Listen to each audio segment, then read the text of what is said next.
Joined by Jason Byrne of the Irish Sun here. Jason, you were at the Mayo final over the weekend. Knockmore beating Braefy 112 to 13 points. So that's their first club title since 1997, I believe, and more misery for Braefy. What sort of an atmosphere was it? Because obviously the crowds are very low at the moment. But when you see a team end their own famine, which of course, Braefy have never won it, so the need you would have thought would have been greater for them.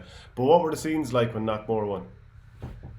Yeah, they were great scenes, Shane. Obviously they only had 100 or so supporters in McHale Park. It was kind of hard to take in the atmosphere throughout the game from the press box. For anyone who doesn't know, the press box at McHale Park's at the back of the new stand. And you're enclosed inside through glass, and there's no windows or anything to open, so it's kind of hard to take in the crowd noise. So from our point of view, it was difficult to assert the atmosphere until the end when we went down to the sideline to get interviews and everything at a social distance, of course. The 100 or so supporters did come onto the field, but it was everything was done at a distance, people posed for photographs with the McHale Cup and everything quite safely. There was nothing like the scenes that we saw in Oma after Gannon's win. Nobody really lost the run of themselves, but just the sheer joy among the players was something to really behold. We were talking to Kevin McLaughlin afterwards, obviously Knockmore star man. He didn't score on the day, but he came into his own really for a lot of stages in that second half, even though he was kept quiet in the first half by Conor O'Shea, who was midfield for Braefy, who had an excellent game, by the way. But Kevin was saying that he was 9 when Knockmore last won it. He remembers being at the final in 1987. He's lost finals since then in 2009 and 2016, and all the other clubs in the county obviously just watched Castlebar go on and dominate along with Ballintubber, and they kept their momentum going the whole way through. They knocked out Ballintubber. They had a massive win against Ballinastevenage in the semi-final, and the underdogs tag probably suited them going the whole way through, but they were full value for the win. And just the sheer joy afterwards, the lads went off in the cup. I think David McHale, the captain, went off with the cup in the car with the full kit on him to get togged in, so they could go back to the parish. And I think the big thing, was that they wanted to go back to the parish with the cup to honour the supporters who obviously couldn't make it and then were forced to watch the game on TV. So, they didn't hang around for too long afterwards. They wanted to go back home and share it with everyone in the community and the people who supported them over the years, who unfortunately weren't able to get to the game. Yeah, Darren McHale really was excellent at centre forward. 1-4 from, I think, possibly all of it from play. I'm not 100% sure. But what a driving force. Play, Shane, yeah. What's that? Yeah, it was often play. It was often play. What a performance in a county final to do that when the total score of the team is 112, and from centre forward you're driving the team on and you score 1-4. Really, really impressive. I would imagine that would have caught James Horan's attention. Absolutely, Shane. That was the narrative after the game as well. James Horan was sitting just in front of the press box along with Kieran MacDonald.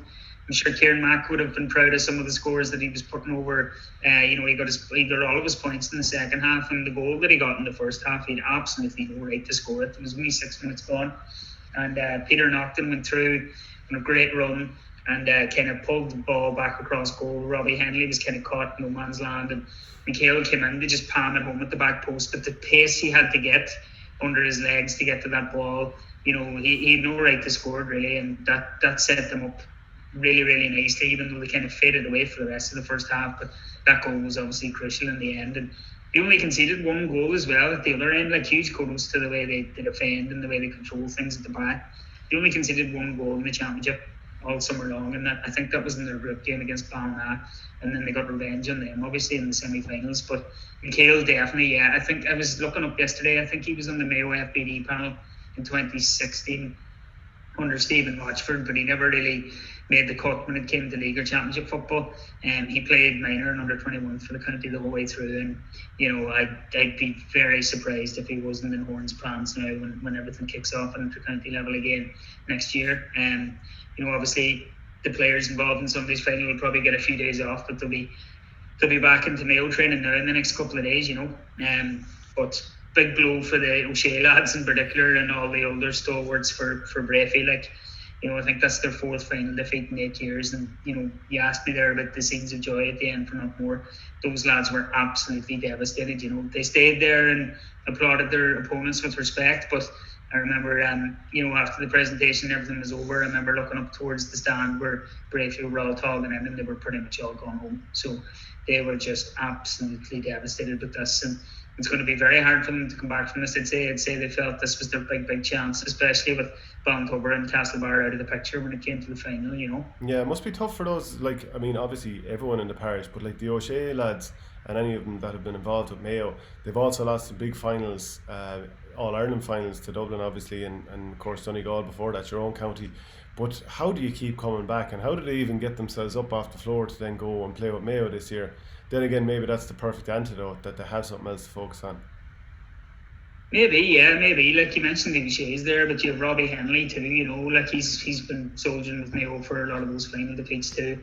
Matthew Ryan is in the Mayo panel too, but he wasn't around for a lot of those very painful defeats in the first James Horn era and under Stephen Rochford too. But maybe going back into the intercounty scene will just be the tonic for them. And we were talking about Darren McHale there, but I think Conor O'Shea will be looking to really kick on with Mayo now. He's had an incredible championship for Brayfay. He was midfield the last day, got 3 points. Had Kevin McLaughlin under wraps for a lot of the game when McLaughlin absolutely caused chaos in the semi-final against Ballina. So he hasn't got the physicality of his older brothers, but he's pace to burn and his skill, and he got 2 points from play, which were absolute wonder scores from distance, from the left and the right. So I'd expect him to be at the forefront of James Horn's plans too when Mayo come back to play those 2 league games and into the championship next month. Yeah, because when he was first on the scene with Mayo a couple of years ago, I did feel like he wasn't exactly playing unbelievably well, but maybe the couple of extra years of experience and his run this year as well, he was very good against Balladreen and got some unbelievable scores. So maybe it is his time to kick on. What about Ray Dempsey then, the manager of Knockmore? I mean, reading beforehand, he'd won 4 county titles as a player. He missed out on the 1997 Club All-Ireland against Crossmaglen due to injury. He had a son on the team, Connell, playing as well, and it's his 3rd stint as manager to finally get over the line. I'm sure he was ecstatic afterwards. Yeah, he seemed very emotional too, Shane, which was great to see as well. When he was talking to the media afterwards, he kept talking about the parish and what it meant to the parish, and again bringing it back to the people who weren't able to attend the game. He said it was just a pleasure to be on the line for this victory. And he hailed all of his players. He hailed all the older players, the younger players. Obviously called out McHale for special mention for the contribution he made, kicking 1-4. They looked dead and buried maybe at half time, even though they were only 2 points behind at 7 points to 1-2. He said that he told them at half time that the only scoreboard that mattered was the one at the end. And the stats for the second half, they only kicked 3 wides and they kicked 10 points. Kevin McLaughlin had a shot, that looked like to be the icing on the cake and stoppage time, and it was waves wide. But I actually thought it was over. If there was hockey and Castlebar, it could have easily been given as a score. So, if that was a point, there was only 2 wides really. Just their execution in that second half was second to none. And the way they controlled things at the back too. They weren't on top in the middle for long periods, with Matthew Ryan and Conor O'Shea kind of pulling the strings there, and McLaughlin maybe not running things as much as he would have liked. But they made up for it at both other ends of the field as well. And Brayfay had very, very few goal chances, and that was vital. And that's been the story of their summer for a lot of it too. Yeah, absolutely. So congratulations to them. Just an interesting tweet that went out over the weekend. Sean McCool's up in your own Donegal. So there'd been live tweets going out, and then a tweet came out belatedly after the game was over. Sorry, the tweets dried up. They put me on. Final score 3-18 to 2-8. That's the GAA in a nutshell there, isn't it? Everyone, it is 100%. Normally, the problem with tweets in Donegal is the phone coverage. On my own club grounds, it's very difficult to get a phone signal for someone to even send a basic text message. Never mind try and send a tweet. So, fair play to him. He didn't mention if he got any scores or anything, but there was gas. Typical GA, surely. Well, someone asked him, "Did you score?" And he goes, "What do you think?" And then the person just said to him, "Hopefully, you didn't give away a penalty." So. Obviously, we saw over the weekend that Trillick and Dungannon went to penalty shootouts in the Tyrone final, and Dungannon won. But also, I was just looking at the result between Eadstown and Maynooth. Now, this came out on the official Kildare Instagram. Well done to Eadstown, who secured their senior status for 2021 this afternoon after an enthralling battle with Maynooth. The game went to penalties as the teams couldn't be separated after extra time. So it was 2-16 to 22 points, and then Eadstown won on penalties. So county titles and relegations decided on penalties. It's a recurring conversation we have, but when it actually happens, a lot of the time we're speculating on what it'll be like. But now that it's happened, does it leave a bad taste in your mouth? Well, there's no nice way to lose, I suppose. I know we touched on this a couple of weeks ago. There isn't much wriggle room for replays here, especially now that we're near towards the end of September. There's only a few weeks left. I think the last date for club county finals is October the 11th. That's the last chance saloon. If you're bringing replays into it, you're talking about Friday night games, you're talking about midweek games. Like Donegal's a prime example last year that, they needed 3 matches to solve it. The last game was played on a Wednesday night, and then Meath Connell had to go out and play Castlerahan in the Ulster Championship on the Saturday. I know there's no provincial club championships this year, and that's a different debate altogether, but there just isn't much wriggle room, and there's not going to be when it comes to inter-county either. And just for the year that's in it, I think we're just going to have to grin and bear it, And special mention for Tullamore. I watched their penalties in their Offaly semi-final, and just some of the kicks were just sublime. They scored 9. I think they won 9-8. They did, yeah. Just some of the penalties they took, I think them lads were definitely practicing, and top-notch spot taken from them. So if anyone wants to practice their penalties, check out Tullamore's shootout win there at the weekend in the Offaly semi-final. It's funny actually, before we played a county hurling semi-final there recently, the manager told us, come on lads, everyone practice penalties, but my back was so wrecked leading into the game, I could barely bend over, that I just had to do old age. I did a one-handed rise of the ball and just struck it directly at the keeper, who he could have more or less just put his hand up and caught it. I'll just run through a couple of the results over the weekend in terms of finals. So Carrigan won the Antrim title 122 to 119 against Craig and Kickham's. Kilcoo saw off Carryduff, which wasn't a massive shock. Carryduff there the first time, and Kilcoo have obviously done it plenty of times in the last decade. Monaghan final, Scottstown getting it done again. Poor old Ballybay, they've been close on a few occasions, but not quite as close this time, 114 to 7. Roscommon then, St. Bridget's dethroned Pádraig Pearses. So Pearses had won it last year for the first time, losing here 111 to 8 points. So a young team there at St. Bridget's. So very well done. Turlestrane, they retained their title against Drumcliff Ross's Point 114 to 111. We mentioned the Tyrone final. Baltinglass beat Tinahely in the Wicklow final. So plenty of fixtures. You can check all the results there on ourgame.ie. And just a special mention to Ballymacarbery, who won their 39th consecutive Waterford Senior Ladies title so far. So the first one came in September 1982. And Jamie O'Keefe tweeted that Come On Eileen by Dexy's Midnight Runners was number 1 in Ireland. That is some record. That's unbelievable. How do they keep going? There's those medals are just coming through generations now at this stage. That's ridiculous. That's a phenomenal record. Yeah. Well done to them. Who's going to knock them? Whoever knocks them off the perch will do some celebrating. Yeah, that's good.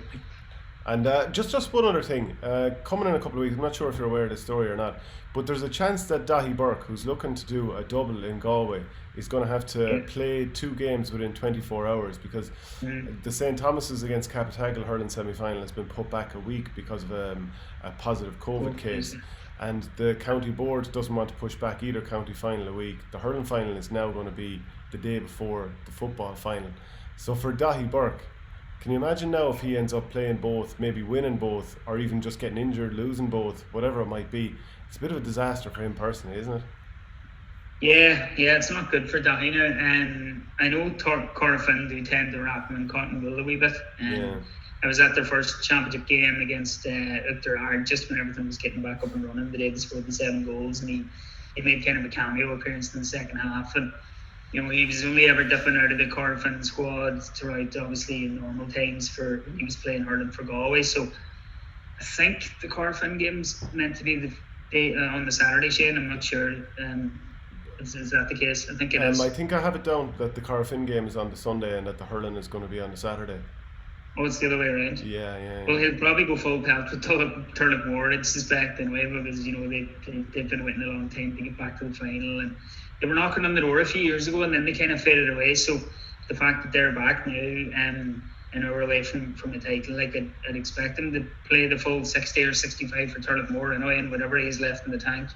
He might not start for Corofin the next day, but if they need him, they'll Kevin O'Brien, I'm sure he'll stick him on if he's fit and able. But yeah, it's just one of these situations, I suppose, that can't be helped with the calendar and everything else, you know. Yeah, it's actually 50 years since somebody in Galway has won the hurling and football title in the same year. So there was a group of players, including all-star footballer Liam Salmon, who won football medals with Father Griffins and the hurling title with Liam Mellows the same year. Now, a few others have done it since in different years, for example, Alan Kearns. But, geez, that would be some achievement, wouldn't it? Yeah, it would be massive. It would be massive. No better than Daehi too. He's been some soldier for Galway and for both clubs for so long as well. He's just an exceptional athlete. He seems like the type of fella, you know, if you played him in bowling, he would just wipe the floor with you. Incredible fella, fair play to him, and you know, hopefully he does it. It would be some story, and well fit for the career he's had, and you know, he's not past it yet by any means. He's still only young. He's all those all-stars as well, and yeah, it'll be great for him. Great stuff, Jason. Look, I'm sure we'll chat later in the week. Spot on, Shane.